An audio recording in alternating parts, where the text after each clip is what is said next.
There we go. All right, thanks. So hello, everyone. I'm Kishi. I work at Oracle, and I'm a consulting member of technical staff in the Oracle database transactions team. And I lead a small group of engineers in the transactions engine.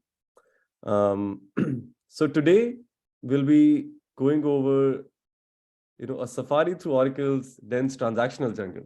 Okay, that's my goal, to take you guys on a journey through Oracle transactions.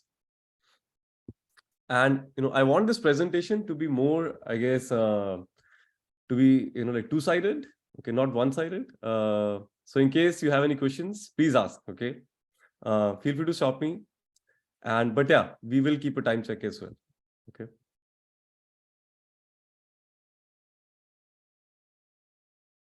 So a few things about Oracle first, and the Oracle database, and then we can move on to more technical stuff. The world, it relies on Oracle and it runs on Oracle. Right now, whether it's Oracle cloud infrastructure or it's Oracle database or any other Oracle technologies out there, right, that most of these companies, right, rely on Oracle. Whether it's ride sharing, whether it's the infrastructure we are using right now for video conferencing, or whether it's a bank, right, or a GPU company, right, all these companies, they use Oracle. So now let's look into that. Why would all these companies use Oracle? I have a silly example for you guys, which is about Cheetah Safari. It's a tour operator in Tanzania. So let's say if a company like Cheetah Safari, which is a tour operator, it starts to operate. So it starts off with a ticketing website, a basic ticketing website. For that, it needs transactions, right? It wants to create and issue tickets to its customers. But later, as the company grows, it also wants to publicize all the pictures that we took in the tour for marketing, right? On their website, they want to put a lot of pictures. So for that, they need document processing, right? They want to store like JPEGs, PDFs. For that, they need document processing. Then, if they grow to multiple locations within Africa, and for that, they have a moderately complex website. So now they realize the need for REST and JSON to simplify their application development. And for that, they need REST support and JSON support from a database. They also have queries to run, right, as they expand, that which month recorded the highest tour sales for any location. They want these insights from the database or from the application, so that they can operate better, and make better business decisions. For that, they need analytics. And once they become the largest tour operator in Tanzania, they have a huge application, right? They have large application modules, and they want to switch to microservices. And finally, they prepare for an expansion in the entire continent of Africa. And for that, they need geo-distribution. All these capabilities are must-haves for a modern OLTP database. So OLTP stands for online transaction processing. But in the modern landscape, right, transaction processing, it's not just running transactions. There's more to it. You have analytics. There is autonomous in the management of the database. You have to process documents. It should work at cloud scale. We should have microservices, like event processing. All of these use cases have to be handled in the OLTP database, and transaction processing has to address all of those cases. And Oracle Transactions does exactly that. So Oracle Transactions, it's a leader in many capabilities of transactions. So here we are looking at, like the regular transaction processing. Oracle is a leader. And in fact, it's a leader in many other transaction processing categories. right?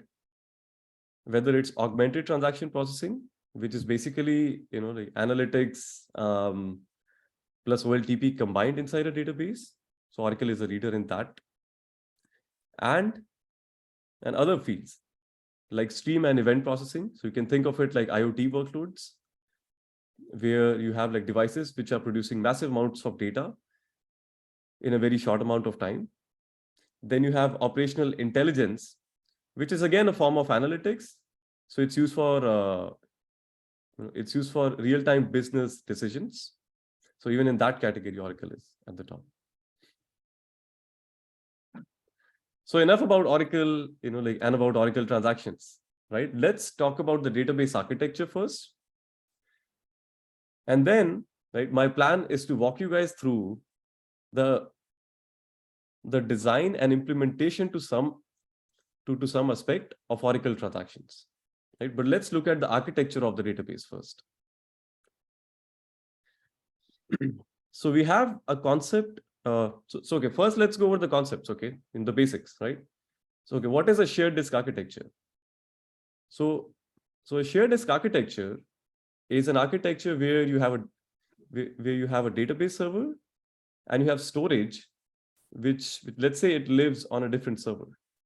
So the storage is responsible for hosting the data of the database, and the database server, it does all the the compute or the processing of queries of the database. So shared disk system is, it's also known as data shipping system, where it brings the data close to the server that actually runs the SQL. So if you have a data page which is in the storage, that data page is brought to the database server for processing. So it's bringing the data close to the database server, right? And that's what a shared disk system or a data shipping system is. So the other concept, which is shared nothing architecture. So in a shared nothing architecture, it's also known as function shipping, where you have multiple nodes in a database, and every node in the database has its own compute and storage or access to storage. And if the SQL has to be run on the data, right, the SQL is shipped between servers so that the SQL runs locally to the data which is hosted by the server, right? So let's take an example to understand this real quick. So the client sends a SQL that accesses data XYZ, and the data over here, let me turn on my pointer. So the data over here, in this small example, it's ABC and XYZ. So the client SQL accesses the data XYZ over here. So the first database server, it ships that SQL to the remote server, right? Because the data lives over there. So the computation happens on the second server over here. And after the computation is done, this server sends a response back to the first server, and the response is sent back to the client after that. So in this, the functionality or the compute is being shipped to the other database server, which is actually which has the data. So these two database architectures are good. They have their own trade-offs. But what does Oracle do? Oracle does the best of both the worlds. It does data shipping and function shipping both. Okay, and that's what makes the Oracle database architecture special. So Oracle database, it has a rack architecture, RAC, which stands for real application clusters. It's another term for having multiple, like instances of the database in a cluster. Okay, so here we see we have multiple instances of the database server, which have their own memory and processes for doing computation. We also have storage servers, which host the database files. But the important thing is the fusion buffer cache, or the cache fusion technology that we have. So we have a distributed cache which lives on multiple database servers, and it maintains the coherency of the data which is in the buffer cache. So the data is moved between between different database servers.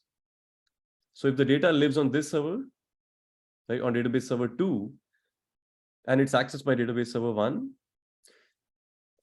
we would bring the data which is on the other database server quickly using a fast interconnect, right? Like InfiniBand or Rocky, RDMA over convergent Ethernet. So we use those fast interconnects, right, to bring the data which is on this server to the other server, okay, quickly. And we'll see the benefits of this in the next few slides. And all these servers, right, the database servers and the storage server, they're all connected by this fast interconnect. And this achieves best of both the worlds, which is data and function shipping. So let's look at next how it's achieved. So first, let's look at Oracle racks, like scale-out architectures, right? Function shipping aspect. So function shipping is good for analytics and batch queries. Okay, so analytic query is a long-running query essentially, which needs to process massive amount of data, right? And so does the batch sequence. So for function shipping, right, because they process large volumes of data, so for them, they need parallel execution on multiple, on multiple instances of the database. So shared nothing architectures, right, are typically good for analytics, right? So what Oracle does,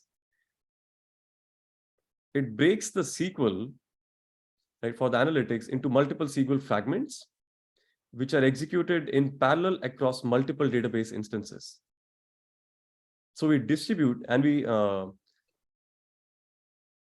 we do this dynamic distribution of data between the rack instances or the database instances, so that the execution of these analytics queries, they happen in parallel, which is similar to what shared nothing architectures do. So the rack instances that we have over here, they are not confined to a subset of data, right? Because the rack instances can read any data from the storage servers, right? Because they can all access the storage servers, right? And it's shared between all the database servers. So we can achieve the dynamic distribution of data with this, and also avoid the large skews. If one of the storage, if one of the compute instances is pretty slow, right, we can avoid those large skews in performance, right? Because we can make those decisions dynamically, right, to spread the load on these servers. So this is the function shipping aspect of the Oracle database architecture. So the next thing is the data shipping, which is good for OLTP. So OLTP queries generally, they would modify small amount of rows, small number of rows, and have very and expect like quicker response times. So with function shipping, it's very slow and expensive to send an RPC call to a remote instance, right? So the example that we looked at for function shipping earlier, we were shipping the SQL to the other node. So imagine doing that for a query or for a DML that modifies the row, right, in another instance, right? You have to send an RPC call, right, which is expensive. And also, right, if we end up modifying different rows across these database instances, then you would need the expensive, right, distributed transaction and two-phase commit protocols, where we will see next, right, that we don't need this in our current architecture. And no shared nothing architecture today runs complex OLTP applications like ERP or CRM or HCM. Okay.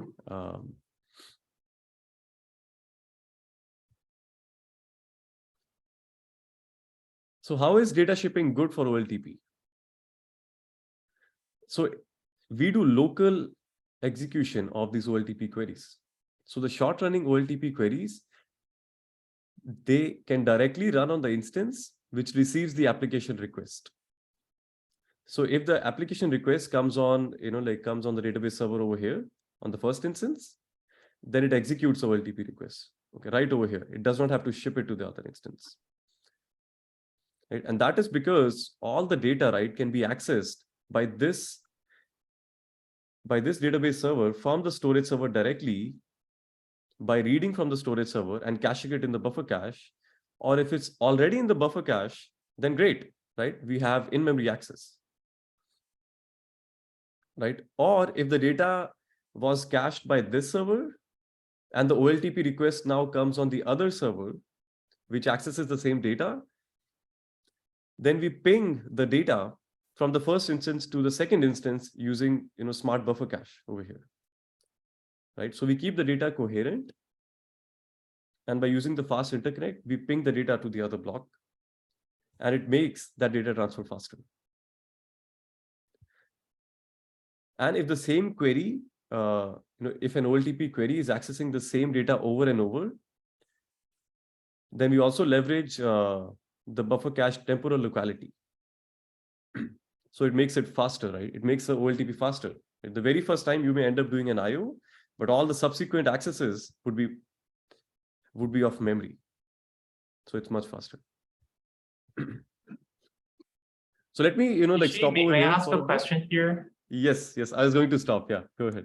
Yeah, so in the previous slide, so earlier you said two-phase commit is expensive because you need to have distributed transactions and coordination between different nodes. But then in the next slide, you say for cache coherence between different nodes, well, in a sense, you also need coordination. And if multiple nodes write to the same data, for example, only one node can own the data, and there will also be coordination. But it feels to me that these two kinds of coordination incur similar costs. So the cost of moving the data, right, in the buffer cache, based on our performance experiments, right, because we're leveraging this fast interconnect, right, that is one of the keys, right, for of moving this data faster across these instances, right? So in terms of the coordination, yes, you're right. That will have to move the data, but if you have to commit the data, right? So for example, if a transaction, right, wants to commit, right, then at that time we don't need the two-phase commits, because if the transaction, in database server 1, right, it locks, let's say 100 rows, right? All that data, all the 100 rows are actually brought to this database server. We don't ship it to the other database server. So at the time of the commit of the transaction, we don't have to incur the two-phase commits, for example, because all the data lives on this server. Yeah. Yeah, but may I argue that since your network is so fast, the two-phase commit is also relatively cheap? Yes, it can be cheap, but at the same time, right, you're incurring the overhead of network, right? But as I corrected myself later, right, that all the blocks, right, are pinged. All the data is pinged to database instance 1, for example, over here. And at the time of commit, you don't have to do, any network call at all. You just commit the data locally. Okay, thanks. Yeah. See, and we'll see also, right, later, right, that how Oracle leverages MVCC, so that if you have reads, coming on the other database server, right? So we have consistent reads in the Oracle database where the data is read to the other database servers, right? But at the same time, right, if someone has locked the data, on one of the database instances, it just lives over there, right? The reads don't block the writes. So we don't have the overhead of two-phase commits, for example, right? And that's, a big win, right, for this architecture. Can I ask a question? Yes, go ahead. So you said that for OLAP, you do function shipping, correct? Break down the SQL and ship the SQL. But suppose, say I want to do a join where the data is distributed among multiple nodes. So the probe table is distributed among multiple nodes. Then in that case, wouldn't you also have to ship the data across nodes? So we do ship the data, but in our case, right? So imagine your data set, right? Like if you're scanning, let's say a table, okay? And the table is, let's say like 1 gigabyte. So what Oracle does, right? We actually distribute the data evenly, right? So that the data is also mutually exclusive, so that we don't have to, we don't have to like coordinate between the, like data processing. So in this example, right, you would split that 500 megabyte and 500 megabyte in those different servers, so that those two servers are doing the scans and like as much processing as possible on those two servers. Okay, so in that way, right, we ship the functionality to those two servers. But yes, later, right, the coordinator of the parallel execution, right, it will have to like process the data from both the servers at the same time. So at that time, all the data is brought to a single instance, and it does any processing that has to be done serially. But most of the shipping is done, but most of the processing is done in parallel. So in your example of the hash table, right? So if the joins, right, I'm not sure about the architecture of the hash join over here, that how it splits up the data, whether it's a distributed hash table or, or first we do as much filtering as possible, on the individual database servers, okay, and then we join it. So I'm not sure on, on that aspect. But most of the processing, right, happens on the two database servers, right, in this example. And later we bring the data together. Okay. Thank you. Yeah. And also feel free to reach out to me later, or I can, reach out to you guys as well in case my answers did not make sense. But some of, like my expertise may lie more on the transactional side. So yes, feel free to reach out to me later, or I can just, answer back to you as well.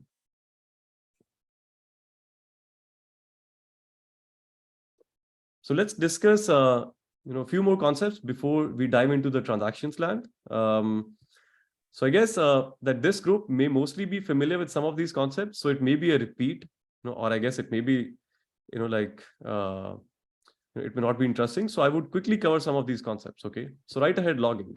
Okay. It basically means that before you modify the data, you would log the changes, in a log. Okay. So all the forward going changes, which is called redo, and the reverse changes, which is undo, right, to roll back those changes to the data, are written to a sequential log file, or it's called the redo log. Okay. And it's used for atomicity and durability of transactions. Right. So atomicity is achieved with undo. So all the changes must be persisted to the redo log before the data is changed. Okay, as I had mentioned. And we'll see how we achieve atomicity in Oracle, right, later on in the slides. Also durability, all the transactions changes, right, or the redo log changes, right, must be persisted to the on-disk redo log before it can commit. But the data changes can happen later, right? So all the redo changes have to be flushed, but data changes can happen later, right, which is good for performance. And also we use write-ahead logging for database recovery, in the event of crash. So let's look into another concept known as the data block in Oracle, right? And I'm explaining all these concepts because later on we'll be looking more into the details how we use these data structures. Okay. So the data block, it contains, a bunch of rows. And these rows fill, in the data block, like from bottom up for like space management. So row 1, row 2, row 3, and row 4, they all fill up in the data block. So this is the data section, right, where we keep the rows, or if you have an index, we keep the key values. And you also have, like metadata about the data itself. for the sake of simplicity, I'm just showing you the important thing, I mean, for me, which is the interested transaction list. Okay. But we have other, we have other metadata as well, like we have row directory. But for my presentation, I'm mostly interested in the the interested transaction list, which keeps track of all the transactions which have modified data in this data block.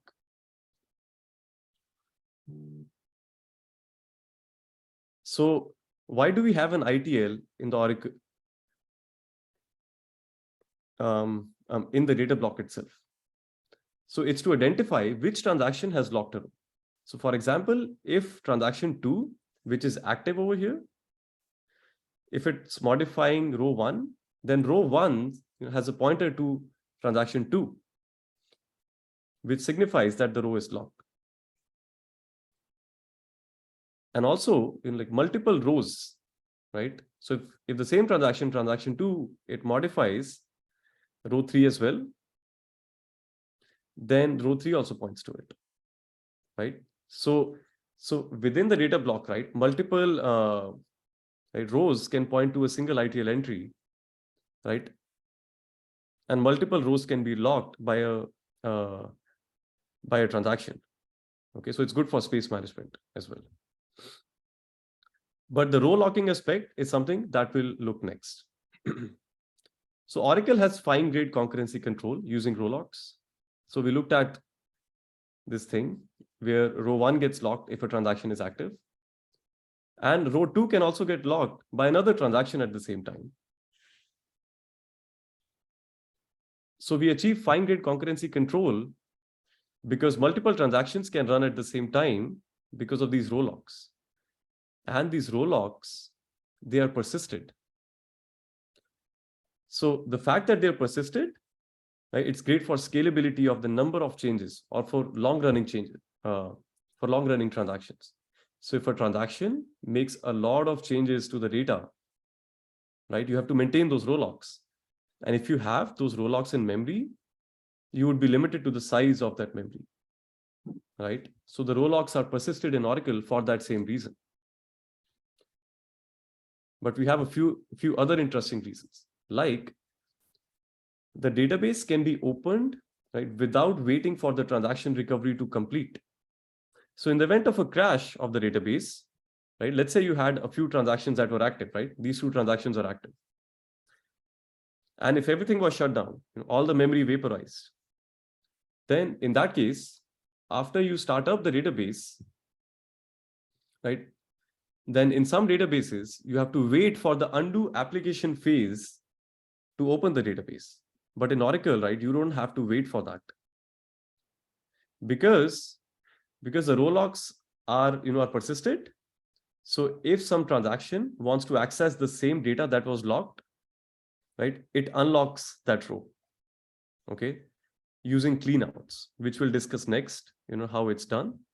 But your transaction recovery, essentially it happens asynchronously, right? And we use a background process called the SMON process, right, for transaction recovery. So the database opens much faster. And why is the interested transaction list and the row locks kept in the data block, right? Because the row locks and the transaction information, right, can easily transfer across rack instances, right? So if you have a transaction which had locked a row, and now if there's another transaction which wants to lock row 2 on another instance, we ping the block over the fast interconnect, and all the information about the lock, that hey, there was a transaction that locked a row on the first instance, that's easily migrated to the other rack instance, right, over the buffer cache.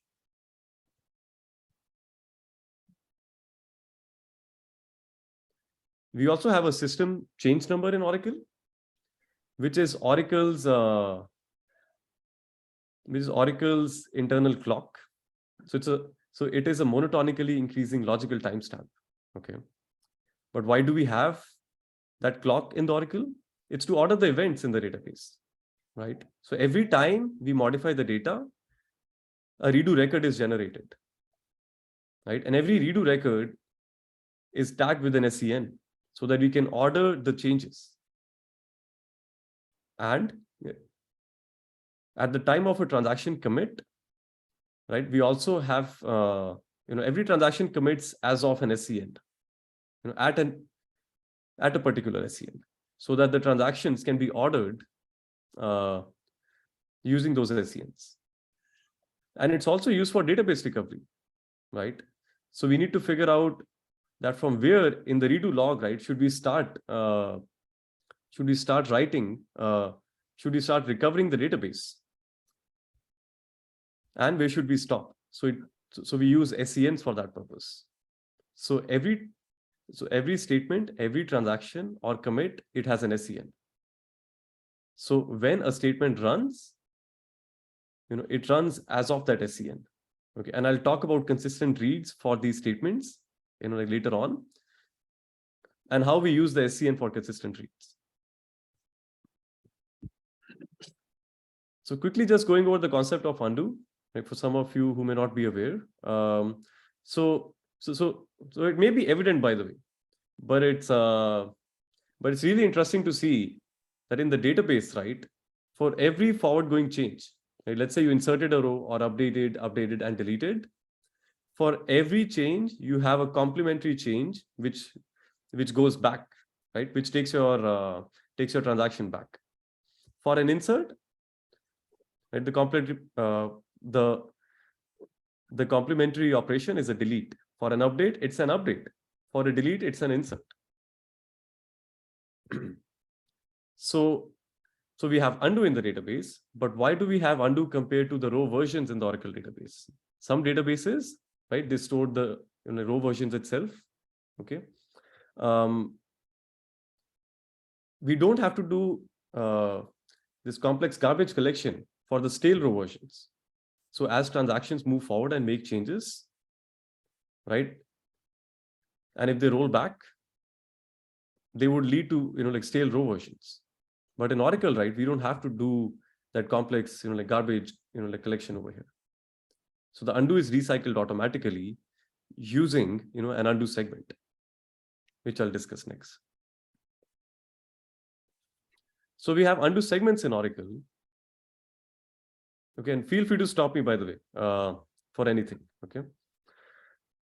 So we looked at undo. So let's look at undo segments. So an undo segment,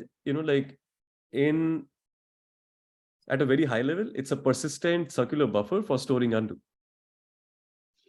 Okay. So the delete goes in that undo segment. So does the update and the insert in a circular fashion. So in this undo segment, right, as these undo records, right, they become obsolete, right, they are recycled. So we overwrite the expired, undo. So in this case, if this transaction commits, by the way, so all these, all these changes, which is the delete, update, and insert, they would get overwritten by a future transaction. So the undo segment, it composes of undo blocks, and undo blocks have undo records. So the undo blocks, you can think, right, practically, right, it is like, a data block itself. A data block holds rows, but an undo block holds undo records, which is a sparse version of the row. It just contains the changes to that row. And it's important to understand one more thing, that these undo blocks, right, they're also cached in our buffer cache. So if you have to roll back data, we just read the undo blocks from the buffer cache, right, which is coming next, I think. Yes. So let's discuss about this undo segment, right, and why do we need this data structure? But first, right, let's argue, right, that why we can't read from the redo log itself, right? Because the undo, it also goes into the redo log itself. So the redo goes in the redo log, but the undo also is protected by the redo log, right, for recovery. But why not just read the undo from the redo log? because you have to read backwards in that large redo log file, okay, and it's very inefficient. So imagine you have like thousands of transactions which have their footprint in the large redo log file, and you have to roll back just one transaction, right? So you have to like just read the whole redo log file and find out which undo belongs to your transaction which you want to roll back, and that's very inefficient. Okay, and why do we have an undo segment? Because undo blocks, as I had mentioned earlier, they're cached in the buffer cache for faster rollback. And it's efficient to transfer undo blocks, right, between those rack instances, right, with our cache fusion technology. And this undo is also used for consistent reads and transaction recovery. So I'll be discussing consistent reads in the next few slides. But also an important reason of keeping the undo in the undo segment and not in the redo log is because if your transaction was active and if your undo was only in the redo log, so in Oracle, right, we have this concept of a log switch, okay, because redo logs are also recycled, right? We keep like 2 redo log files, okay, and transactions write to one, right? We have a log writer process which writes all the log records to one of the files, and once that file is full, we move to the next file. So we switch to the next redo log file and we fill that, and then we switch back so that the other redo log file, right, like it's not being used. So now you can switch back to the redo log file. Okay, it's used for like archiving like purposes, right? The other redo log file, it can be used for archiving. So we have this concept of a redo log switch in Oracle. Okay, so now imagine if your transaction is active and you have to do a redo log switch.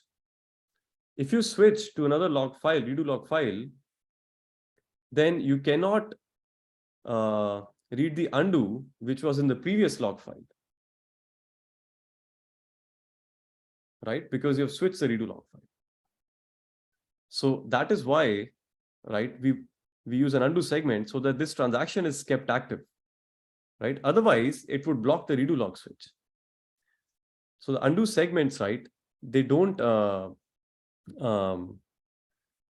they are just like data essentially to us. Okay.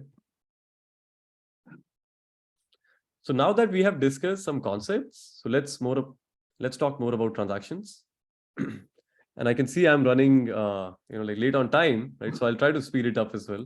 Can I ask a very quick question? Yes, go ahead. So are these undo logs and redo logs stored per server?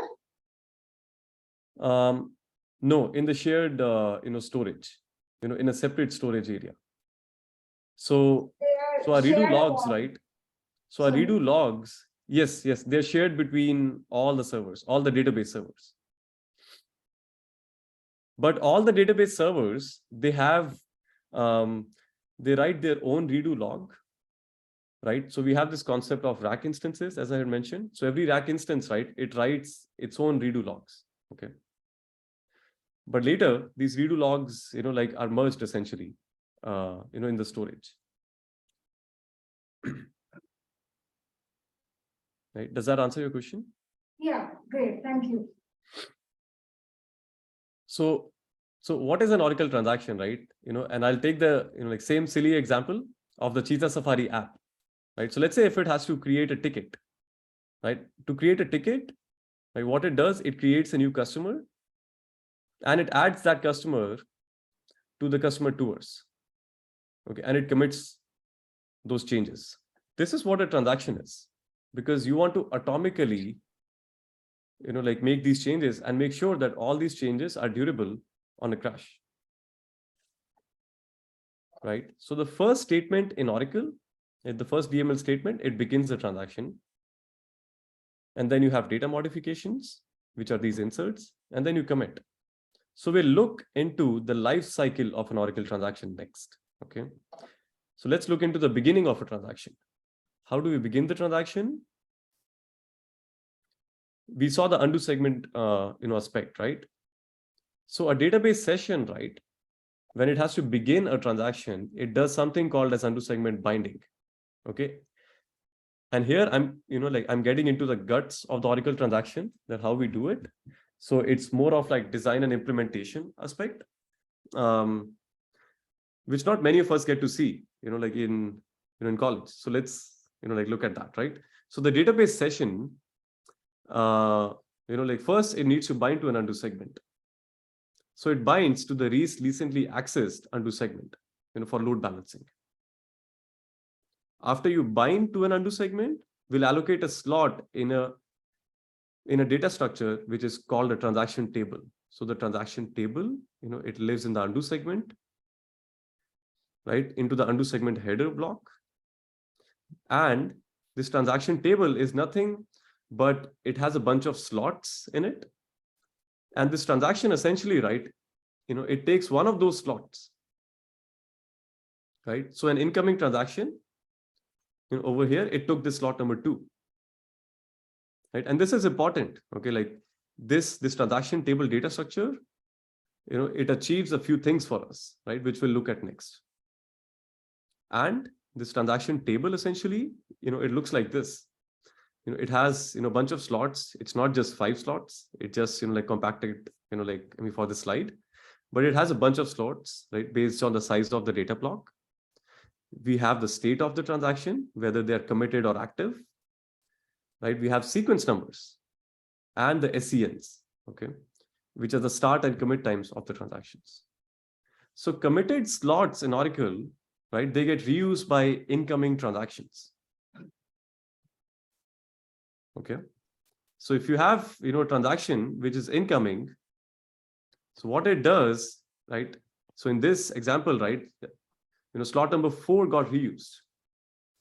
Okay. And the sequence number, right, because it was reused, it got bumped up, right? It went to 12. So this step, right, where we allocate a slot in the transaction table, right, is important because it generates a transaction ID for us, right? And the transaction ID is the undo segment number, right, the slot number, and the sequence number. Okay. And this transaction ID is what we keep, in the metadata, in the ITL, or the interested transaction list that I had shown you guys. Okay. So we'll see how we leverage this aspect, for achieving atomicity in Oracle. Okay. So the sequence number is also incremented, and the undo to the transaction table itself is recorded. The undo to the transaction table is used for rolling back of the transaction table in case we have to look up the outcome of the transactions which whose slot has been reused. So in this case, right, we had a previous transaction with the sequence number 11, which we knew it committed at this SCN, right? So if somebody wants to look up the outcome of that, we'll have to roll back the transaction table.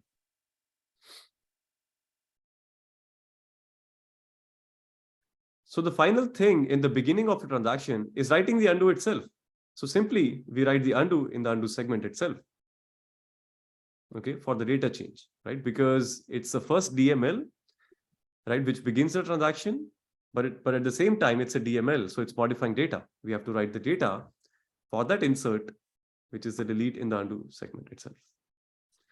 And let's look at the data modifications next. So to make the data changes, so let's assume that you have a transaction 1 which wants to update row 1 in this data block or buffer in the buffer cache. It stores the metadata in this data block, right? It says that, hey, right, transaction 1 is active. And here the transaction 1, which is active, this is actually, right, the XID or the transaction ID. And we have a state that, hey, this is active. So it makes a change to this row and it takes a row lock. And we write the undo to the undo segment. And at the same time, right, this transaction, because it's an ID, it's pointing to the transaction table slot, okay, in this, in the transaction table. So we look into how we use this aspect, right, for achieving atomicity in Oracle. right? But let's first discuss about these steps, right? So what is commit now? If that same transaction commits, it simply flips. It does a write to the transaction table, and it changes the state of that transaction from active to committed. And it also stores the SCN, of course, right? The time at which this transaction commits. And what is rollback? So if this transaction wants to roll back all the changes made by this transaction, what it does is that the transaction table, it saves a pointer to the undo chain. So I didn't mention undo chain earlier, but we keep a chain of these undo records in the undo segment itself. So in the previous example where I had shown you guys, we have a delete and an update, insert. All those changes are chained in the undo segment, and the pointer to that chain or linked list is there in the transaction table, and it's all persistent. So if I have to roll back the changes, we just apply the changes from the undo segment to the data block to restore the version of that, to restore the old data. And we mark this transaction as committed. So another aspect, right? Even during rollback, right, a transaction commits. Because the database always moves forward,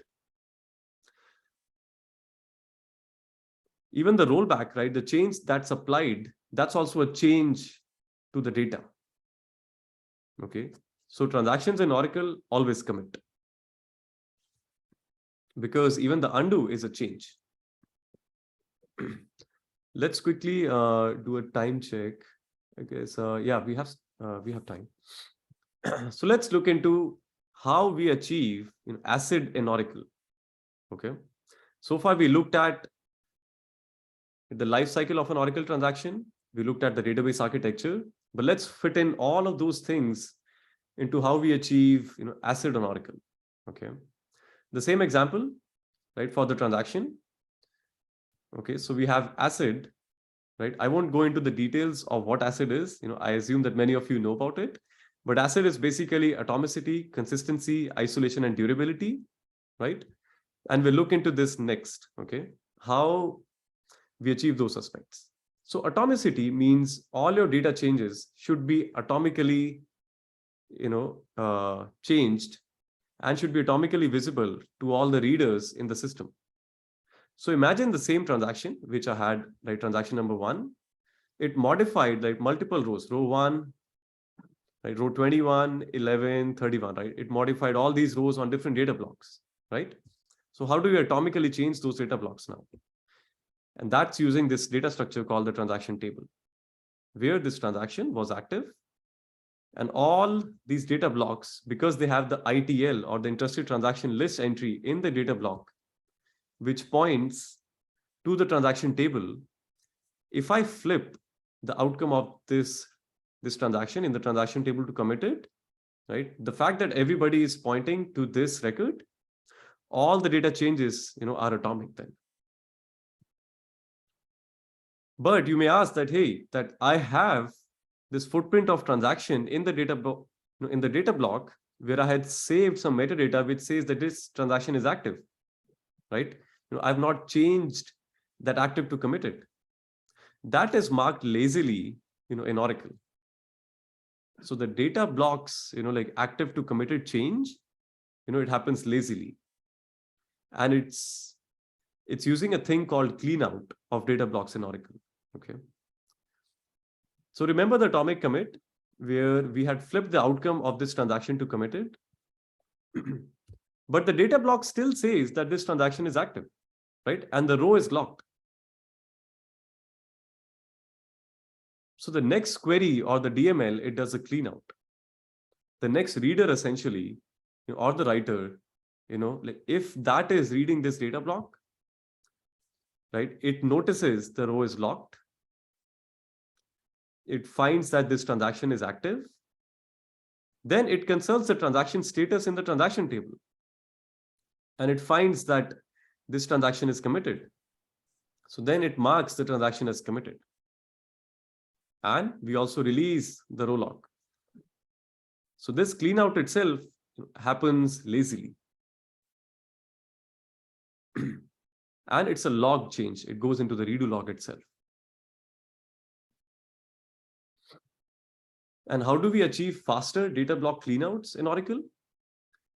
So let's first look at the problem, right, with cleanouts. Excuse me 1 second. So the problem with cleanouts over here is that we have to read the transaction table, right? This transaction table itself, it lives in the undo segment, in the header block of the undo segment. So you have to read that header block, right, which is an IO penalty, okay? You have to do an IO to read the transaction table. So the cleanouts, they need an optimization, right? And to avoid that, we have a thing called the commit cache on our Exadata engineered systems. So Exadata essentially, right, it's essentially, like a database appliance, right, which has, like lots of CPUs, lots of cores, like a lot of storage. Okay, so it has storage servers, it has database servers, and it has networking, which is built into the appliance itself. Okay, and that is Exadata. And on Exadata, we have a commit cache, which is in-memory commit cache. This commit cache, it has a mapping essentially, right, of transactions to their commit SCNs. And it's maintained on every database instance, right? And it can be consulted during cleanouts. So it speeds up the cleanout process and it helps in increasing the transaction throughput of the database. And these commit cache entries, they can be read using RDMA on Exadata systems. So RDMA is, is remote direct memory access. Okay. So I won't be covering the detail of that. Right. And that's how we achieve, like atomicity, of data changes in Oracle. And let's quickly look at, the aspect of consistency now. So a data block, let's say, right, it has multiple rows, okay, and it has a column called tourists, okay. So you have 2 tourists in one group and 3 tourists in another group, okay. And the sum of these tourists for that Safari essentially, it's less than 10, okay. It must be 10, right? That's the constraint which is there on this data. And if I issue a single update, which updates both of these rows, in a single statement, and it increases the number of tourists in those 2 groups by 3. So what happens? The first row is modified, and we generate the undo for that. We keep the older version of that row. But then, as soon as we modify the second row, because it's going to violate the constraint, it's going to be 6 plus 2 plus 3, which is 11, which is greater than 10. Then it violates the constraint. So Oracle would apply the undo to roll back that statement. Okay, and it keeps the integrity, right, the data integrity, in place, so that the integrity constraints are never violated. And it uses undo, the undo mechanism of transactions for that. Okay. So let's talk about isolation aspect, of ACID. In Oracle, we have the isolation mode called consistent reads. Okay. So in the same example, right, if transaction 1 was active, right, and a transaction 2, it wants to read a row, right, row 1 over here, right, but it happens to be a row that is already modified by this transaction 1, okay, and it's already been changed and locked. Then in Oracle, right, we don't allow transactions to read uncommitted changes. So what does transaction 2 do, right? It finds out that transaction 1 is active from the transaction table, right? Because I had mentioned about the cleanout aspect. So if the cleanout is not done, it's essentially like checking for that. And then it copies the data buffer in the buffer cache, and it applies undo to that, so that we restore the version of the data, right, to its older version, which is committed. So in Oracle, right, transactions always read, like committed changes. and they're also, consistent as of a, point in time. Okay. I'm not sure if I'll have time to cover that today, but let's see. So that was read-write conflicts. Okay. But what about write-write conflicts? If transaction 1 was active and transaction 2 also wants to modify the same data, but the row lock is already held. So the transaction finds, like transaction 2 finds transaction 1 in the transaction table as active. Then transaction 2 just waits on that row lock, right? So we don't have like multiple versions of writes in Oracle. Okay. We want to achieve like statement level serializability, and for that we would block this transaction. So let's talk about the durability aspect of transactions now. Okay. So all the changes made by this transaction, made by any transaction, they have to be persisted on commit. Okay, and that's what durability is. Okay, and how do we ensure it? So in Oracle, we have redo log buffers, which are in memory. And also we have a redo log stream, which is on disk. At the time of commit, all of your changes, all the redo log changes, right? They have to be flushed on commit, right? Before we return back to the client. And also, right, the database recovery, right? It uses redo, which is flushed on disk, to roll forward the database, and it uses the undo, right, to roll back the database, right? And again, right, the redo and undo both are protected by the redo itself, right? And that's pretty much it, right? Towards as we are at the top of the hour as well. Okay, I kept it short, right? I wanted to discuss more on the aspects of consistent reads and RDMA next, but I realized, right, that I have a lot of content for you guys. Okay, so that is it from my side, right? And what we discussed today, right? We discussed the ACID implementation of Oracle. We discussed the life cycle of a transaction in Oracle, and we discussed how it fits overall into the overall architecture of the database of Oracle database, right? So that's pretty much it, right? And in Oracle transactions, right? For those of you who are interested, in knowing that what is our, our track, or our tech stack, we mainly work on distributed systems, right? Databases, storage systems, operating systems, and data structure algorithms. So as you can see over here, right, all the aspects of databases, right, and storage systems, right, are being, handled by our team. Okay. Right. And thank you to everyone, right? You can reach me, at my email address. Okay. And if you guys have any questions, right, please feel free to ask me. Okay. Right. And we can discuss it now, or you can just email me as well. But yeah, thanks everyone again.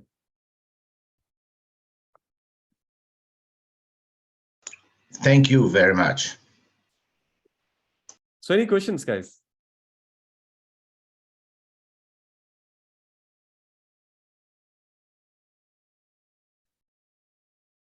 So I have one question. A lot of databases are moving to the cloud these days. Do you think the architecture will change, or in what aspect when you move to the cloud? Or maybe you're not interested in moving to the cloud, but I think you are, because you mentioned that. Yeah, so I expected that question, right? I expected that question, right, from somebody. So I would answer that in two aspects. Okay, so the first aspect is that a lot of databases are moving to a cloud-based architecture, right? But Oracle database is already deployed on the cloud today. We have a lot of cloud services today which use Oracle. Okay, we have the autonomous database cloud services which deploy our multi-tenant model of our database, where we have pluggable databases within a container database. It's already deployed out there. Okay, but in terms of scalability of transactions, you may ask, right? Or the whole database, right? So the Exadata system, the Oracle rack scale out architecture that we have, right? You can add multiple nodes, or processing nodes, right, in that architecture itself. And we would connect them over the fast interconnect, and the buffer cache technology, right, it scales well on the cloud as well, as of today. And if the customer wants to, scale to, more in the cloud, right, we have Exadata engineered systems essentially, where you can, purchase different racks, right, and you can scale, the compute and storage, at the same time. So we scale to multiple racks on the cloud. Okay, and that is what is deployed on our cloud today. Right? But that being said, right, we already have a scale out architecture which works very well, on our cloud applications today. But at the same time, right, we are also, looking into, cloud-based architectures today. I can't talk much about that. I can only talk about the things we have done and, and what we have deployed out there. But yes, we are looking into, other aspects of the cloud and seeing how, different architectures, or different, aspects of the cloud, right, that we have to consider for our database, right? That should we tweak our architecture a bit or more to achieve scalability for cloud, right? That is what we are looking into right now. So I hope that answered your question. Yeah, thanks. It's great. But yes, hopefully, in the next few years, right, we'll be talking about cloud scalability as well. Yeah.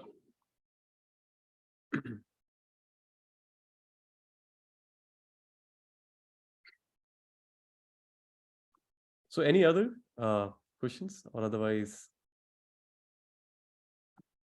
Yes. I guess that's all.